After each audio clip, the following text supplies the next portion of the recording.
قال رسول الله صلى الله عليه وسلم استقيموا ولن تحسوا واعلموا أن خير أعمالكم الصلاة তোমরা দ্বীনের উপর অটল থাকো।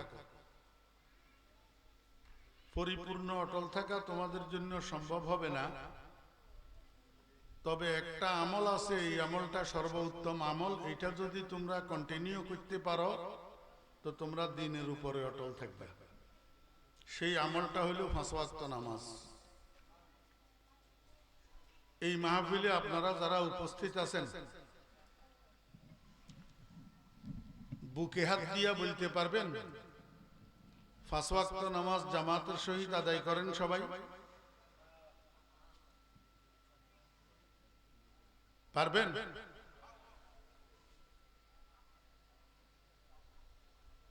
দুই একজনে পারবেন। আমি দুই একজনের কথা বলি নাই, আমি বলছি সবাই পারবেন কিনা।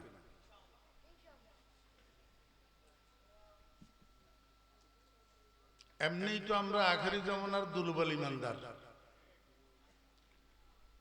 আমরা জোহর আসর মাগরিব এশা ঠিক মতো পড়লেও ফজরের সময় উঠতে পারি না। জোহর আসর মাগরিব এশায় মসজিদে যদি 4 কাতার মুসল্লি হয়, ফজরের জামাতে হয় আধা কাতার। সেই জায়গাতে 11:30 বাজে আমি বয়ান শুরু করলাম, যদি 1 ঘন্টা বয়ান করি 12:30। এরপরে নাকি আবার সভাপতি সাহেবের সমাপনী বক্তব্য আছে, এরপরে আবার দোয়া। যদি এইখানে রাত্রের 1টা বাজে, বাসায় যাইয়া শুইতে শুইতে কয়টা? এরপরে যারা দুর্বল নামাজি আছে এরা তো দূরে থাক, যারা সবল নামাজি এরাই উঠতে পারবে না। এর চেয়ে বড় কথা, যেটা সত্য কথা, হক কথা আমাকে বলতে হইতেছে, নাউজুবিল্লাহ, আমরা হুজুরেরাই উঠতে পারবে না।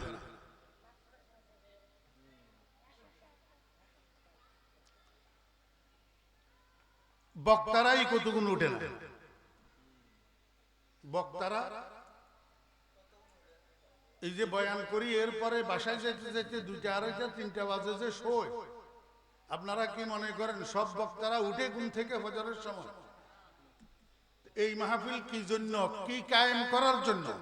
এই লোক দেখানো মাহফিল কিসের জন্য? সর্বোপরি কথা, নাহা রাসূলুল্লাহ সাল্লাল্লাহু আলাইহি ওয়াসাল্লাম আনিস সামারে বাদাল ইশা। আমাদের আমল, আমাদের ইবাদত সব নবীজির আদর্শ মোতাবেক হইতে হবে কিনা বলেন? জি, যদি নবীজির আদর্শ মোতাবেক না হয় সেটা ইবাদত হবে? রাসূল আকরাম সাল্লাল্লাহু আলাইহি ওয়াসাল্লাম ইশার নামাজের পরে গল্প গুজব করার জন্য নিষেধ করছেন। রাসূল আকরাম সাল্লাল্লাহু আলাইহি ওয়াসাল্লাম ইশার নামাজটাকে একটু দেরি করে পড়তেন। এশার নামাজের পরে নবীজি আর কোনো কাজ করতেন না, কোনো কথা বলতেন না, সাথে সাথে শুয়ে যেতেন।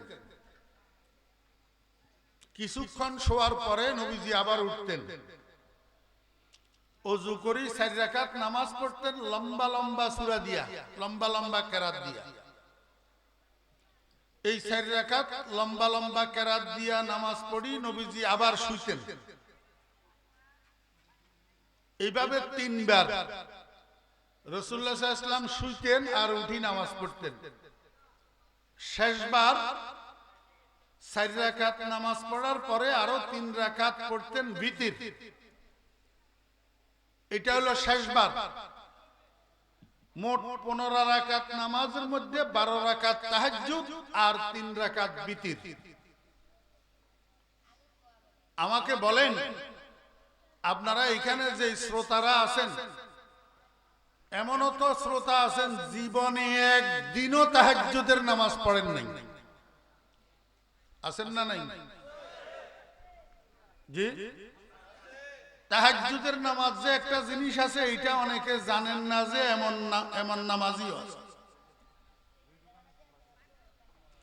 এই মাহফিলগুলা কি জন্য? এই যে এই মাহফিলগুলা মানুষকে সুন্নত শিক্ষা দেওয়ার জন্য, এই মাহফিলগুলা মানুষকে আল্লাহর মোহাব্বত শিক্ষা দেওয়ার জন্য, এই মাহফিলগুলা মানুষকে তাহাজ্জুদ শিক্ষা দেওয়ার জন্য। এগুলা তো এখন প্রদর্শনী হয়ে গেছে, এই মাহফিলগুলা তো জনসভা হয়ে গেছে। প্রধান অতিথি কই? পোস্টারের মধ্যে সবের উপরে নাম একটারে মোটা করে দিয়া, হেতেরে প্রশংসা প্রশংসা করিয়া, মাইকের ভিতরে হাওয়া দিয়া ফুলাইয়া, হেতেরে রাত্রে 11:30 বাজে স্টেজে আনার কি অর্থ?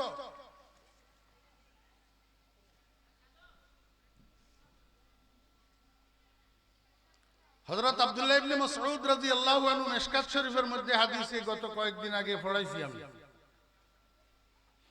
আব্দুল্লাহ ইবনে মাসউদ রাদিয়াল্লাহু আনহু সপ্তাহে একদিন ওয়াজ করতেন। ওয়াজ তো শ্রোতাদের মধ্যে একজনে কয়, হুজুর আপনার ওয়াজটা বড় আমাদের উপকারী, আপনি আমাদেরকে সপ্তাহের প্রতিদিন একটু ওয়াজ করেন।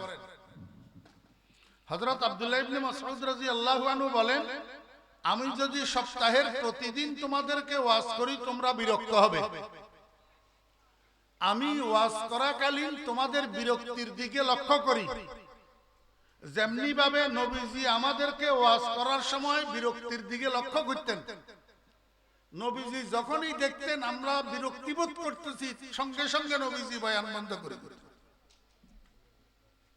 আমাকে একটু বলুন তো, রাত্রে 11:30টার সময় কয়টা শ্রোতা আগ্রহের সহিত শুনবে বয়ান? কি জন্য? আমি তো এখানে এসার পর আসি পৌঁছাইছি, খানা খাইয়া তখন শুরু হয়েছি।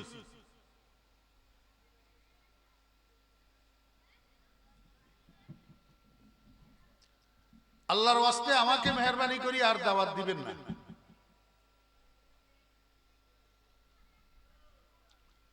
মানুষ আশা ভরসা করে বসে রয়েছে, আমি দোয়া করে দিতাম বা সভাপতি সাহেবের শাড়ি দিয়ে উঠে যেতাম। আশা ভরসা করি আপনারা বসছেন, এই জন্য একটা হাদিসের অনুবাদ করে দিতেছি।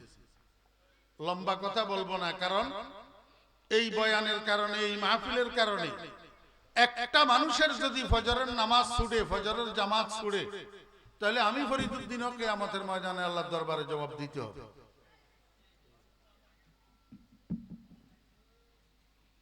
আপনারা যারা আছেন আমার সাথে ওয়াদা করেন, ফজরের নামাজের সময় উঠবেন তো ইনশাআল্লাহ?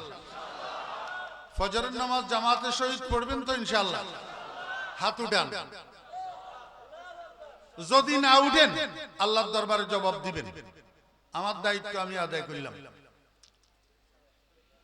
हर चिकारम बुदे आखिर कर दमश वजना सोए नमाजा वरदमश पसरुजुए कल्बे इकार तोरा कल्बे हा कल्लिब तो फैले मुस्तफा।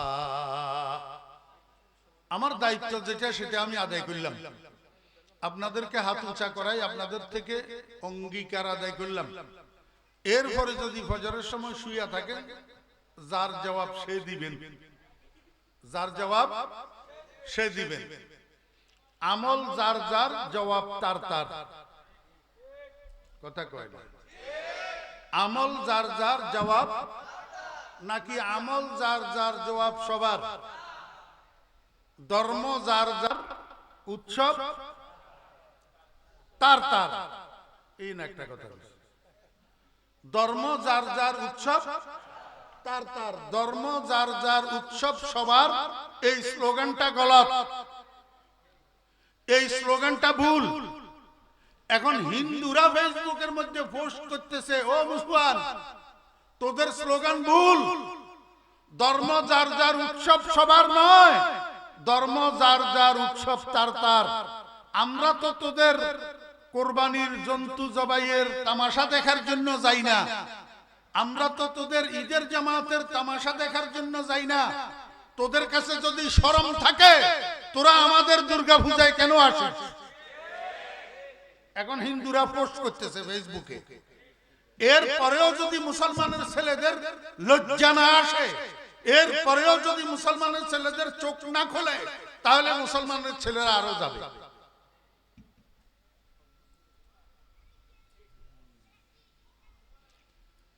قال رسول الله صلى الله عليه وسلم سبعة يظلهم الله في ظله يوم لا ظل إلا ظله إمام عادل شاب نشأ في عبادة الله رجل قلبه معلق بالمسجد إذا خرج منه حتى يعود إليه رجلان تحابا في الله اجتمعا على ذلك وافترقا عليه ورجل دعته امرأة ذات حسب وجمال فقال إني أخاف الله ورجل تصدق بصدقة فأخفاها حتى لا تعلم شماله ما تنفق يمينه ورجل ذكر الله خاليا ففاضت عيناه أو كما قال النبي عليه الصلاة والسلام এই ফুরাটা আমাদের প্রিয় নবী হযরত মুহাম্মদ মুস্তাফা সাল্লাল্লাহু আলাইহি ওয়াসাল্লামের একটা হাদিস। একটা কি হাদিস? মানে নবীজির বাণী, নবীজির বাণী, নবীজির কথা। 1450 বছর আগে নবীজির ভাষা আরবি ভাষায় যেমনি ভাবে নবীজির জবান থেকে বাইর হইছে, হাদিস শরীফ থেকে মুখস্থ করি আমি আপনাদেরকে শুনাইলাম। এখন আমাদের ভাষায় হাদিস শরীফটাকে আমি একটু অনুবাদ করে দিই। আমার কথা শেষ। কিয়ামতের ময়দানে 7টা সূর্য হবে, তামার জমিন হবে। 7 সূর্যের তাপে তামার জমিন এমন গরম হবে, মানুষের পায়ের তালুর গরমে মাথার মগজগুলা উতলাইতে থাকবে। বিভীষিকাময় পরিস্থিতি হবে, গরমের পরিস্থিতি। এই পরিস্থিতিতে গোটা কিয়ামতের মাঠে কোথাও কোনো ছায়ার ব্যবস্থা থাকবে না। একটা ছায়া থাকবে, আল্লাহ পাকের আরশের নিচের ছায়াটা। এটার মধ্যে চতুর্দিকে বাউন্ডারি করা থাকবে। একটা গেট হবে, গেটে ফেরেশতা দারোয়ান থাকবে। যার হাতে টিকিট থাকবে, ফেরেশতা দারোয়ান তাকে সেখানে ঢুকতে দিবে। একবার যদি ঢুকতে পারে, কিয়ামতের ময়দানের বিভীষিকাময় গরম সম্পর্কে তার আর কোনো অনুভূতি থাকবে না। সুশীতল ছায়ার মধ্যে এই জায়গাটা আল্লাহ পাক দিবেন। কয় প্রকারের মানুষ? 7 প্রকারের মানুষ। কয় প্রকার? 7 প্রকার। 1 নম্বর ইমামুন আদিল। ইমামুন আদিল, ন্যায় পরায়ণ ইমাম। ন্যায় পরায়ণ ইমাম। এখানে ইমাম শব্দের অর্থ মসজিদের ইমাম না। এখানে ইমাম শব্দের অর্থ হইল শাসক। ইমাম শব্দের অর্থ শাসক। ইমাম শব্দের অর্থ কর্তা। ইমাম শব্দের অর্থ অভিভাবক।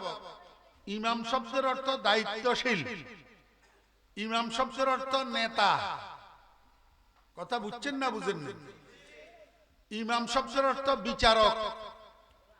যে যেই জায়গার অভিভাবক, যে যেই জায়গার কর্তা, যে যেই জায়গার বিচারক, যে যেই জায়গার শাসক, সে যদি ন্যায় পরায়ণ হয়, ইনসাফ করনেওয়ালা হয়, তাহলে আল্লাহ পাক তাকে আরশে আজিমের নিচে ছায়ার মধ্যে জায়গা দিবেন। বুঝে থাকলে বলেন, বেইনসাফেরে না ইনসাফওয়ালা? অন্যায়কারী রে না ন্যায় পরায়ণেরে? তাহলে ও দুনিয়ার অন্যায়কারীরা, বেইনসাফি জালেমেরা, বেইনসাফি করতে সাবধান। কিয়ামতের ময়দানের বিভীষিকাময় গরম বরদাস্ত করার ক্ষমতা কোন মানুষের নাই। জুলুম করতে সাবধান, ও জালেমের গোষ্ঠী সাবধান। শেষ 1 নম্বর। 2 নম্বর শাবুন নাশাআ ফি ইবাদাতিল্লাহ। একটা মানুষের জীবনের মধ্যে 3টা কাল থাকে। একটার নাম বাল্যকাল, আর একটার নাম বৃদ্ধকাল। এই 2টা বয়সের প্রথমটা হলো অপ্রাপ্ত বয়স। বাল্যকাল অপ্রাপ্ত বয়স, বৃদ্ধকাল প্রাপ্তি হারানোর বয়স। প্রাপ্তি হারানোর বয়স। আর এই দুই কালের মাঝখানে হলো যৌবন কাল।